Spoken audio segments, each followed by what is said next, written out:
When people buy EV cars, most of them would buy it as a second car. So they will have a first car which is mostly an ICE car, and then they'll go for an EV car. But will it continue like that?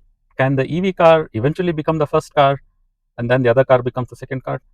That's what we are going to find out today. Hello everyone, welcome to the Green and Clean YouTube channel. My name is Vittal.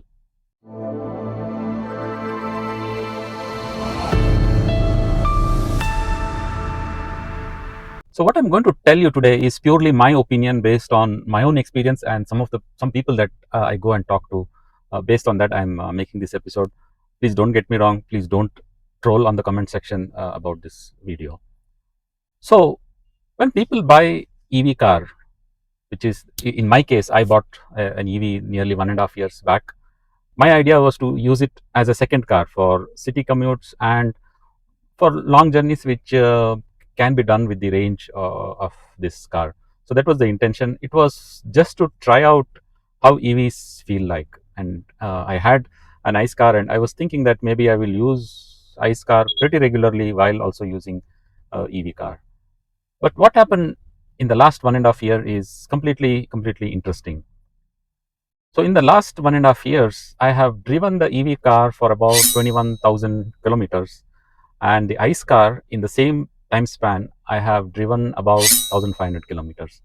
So that's roughly about, I think, 7%, right? So 7% of the time I'm using ICE car, and 93% of the times I'm using EV car. And that's what will happen in most of the cases.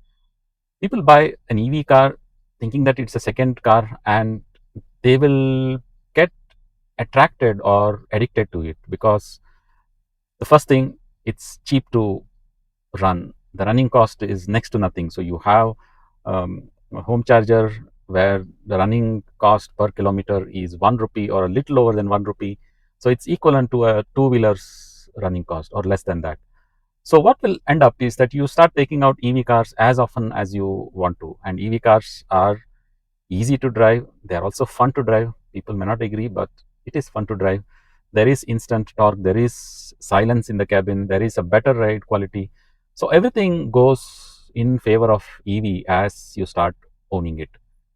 So in India, most of the times in urban households, you are doing commutes between home and office, home and businesses, or for some shopping, or a small weekend getaway, a day trip or half a day trip, and things like that. And all of these, the modern EVs can tick the box. Anything that gives at least 300 kilometers of real life range, and if it gives 400, then it takes very easily all these cases. So more than 95% of the time you are going to sit and drive an EV car than the ICE car. So slowly, what you thought as a second car becomes the first car. So you would drive more kilometers on your EV cars and less on your ICE cars.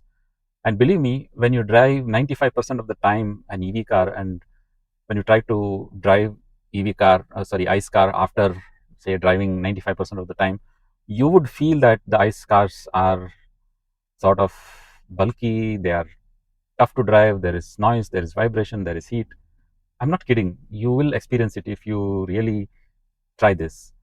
So eventually your ICE car are used mostly if you are going for a very long journey where you don't have time to sit and charge, and or if it's an emergency travel, then you will use ICE car. It happened with me. So I had to go somewhere urgently, and there was no charge in the EV car, so I had to use ICE car. So those are the cases which are probably less than 5% of the time that you will be buying, you'll be driving the ICE car.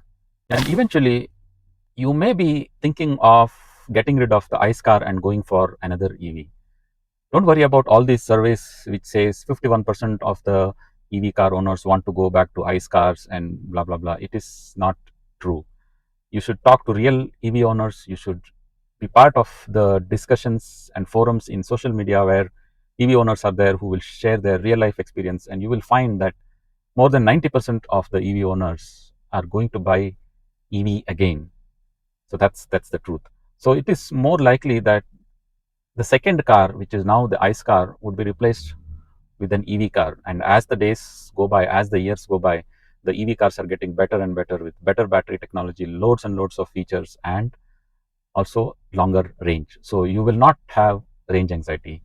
Even in India today in 2025, people are doing long journeys with cars that just give 200, 250 kilometers of range. They're fine. They're fine to wait and charge at charging stations. So if you're in India and you have an independent house or landed property, as you call in other parts of the world, if you have an independent house, if you have a garage, if you have a way to home charge, then if you're looking for a second car, it has to be EV. It must be EV. Believe me, guys, you will not regret that decision. Even if you want to have just one car under such situation, independent house, home charging is possible, and you can only afford one car, or you only want to have one car, then that can also be EV, because I have covered many videos why there is you will get used to all this so-called range anxiety, charging anxiety. You will get used to it, believe me. But I still see a lot of hesitation in people wanting to go for EV, the people who have independent houses. You can go for solar panels at some point in time. If you already have it, then you can as well use it for charging your car. I'm not saying you just charge using directly from solar panels. No, I'm saying go for an on-grid system of solar panel. You send it to the grid when you're not using electricity, and then draw it back from the grid for charging your car or whatever. I'm doing it for the last 1.5 years. In fact, I had solar panel first, and then I went for an EV, and believe me, it was the best decision I have taken. I go and use the EVs very regularly. In fact, I was someone who was driving like 12,000 kilometers a year, 1,000 kilometers a month. But now my usage, because it's an EV, because it's cheaper, has gone up from 12,000 to more than 18, 19,000 per year. So I look forward to drive an EV nowadays, and that's the transformation. So going back to the title of this video, should you consider EV as a second car? Yes, you should consider, and then you just wait and see how it becomes your first car, and then you would probably want to go for another EV. Now, I'm also going to tell you some truths about EVs.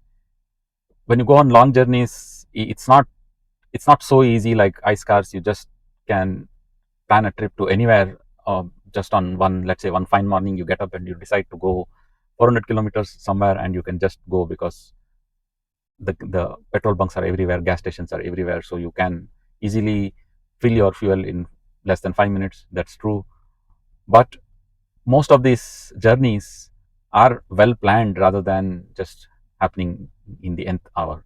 So most of these long journeys are well planned, so you have to spend at least 15-20 minutes to plan your trip on an EV, because you have to know where to charge, where to charge, when to charge when you have an EV. And that's not that will change in the future, but right now it is a fact. So you have to spend some time. It's not super convenient, but it is not super irritating also.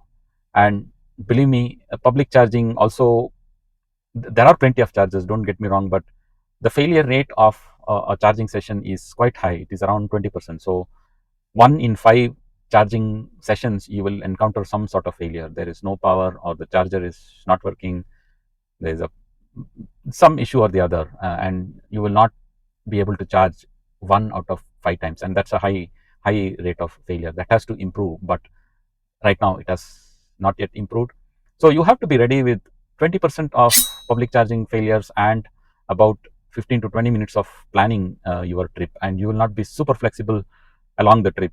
Let's say you feel hungry suddenly, and you want to stop. Of course you can stop and you can eat and then go to charging at a different location, but you will lose time. If you want to do the long journey in the same amount of time as ICE cars, then you need to have a lot of planning. So that's the caveat. Otherwise everything else is super easy, super convenient with EV cars. And as I was recording, a nice engine with a lot of noise just went. It also shook my car. So, and EV cars won't do that. There is no noise. So you will like the silent cabin. That's it, guys. I don't want to take this episode too long. If you are considering an EV car as a second car, please go for it. Don't worry. Thank you. Thanks for watching. See you in other episodes of GreenNClean YouTube channel.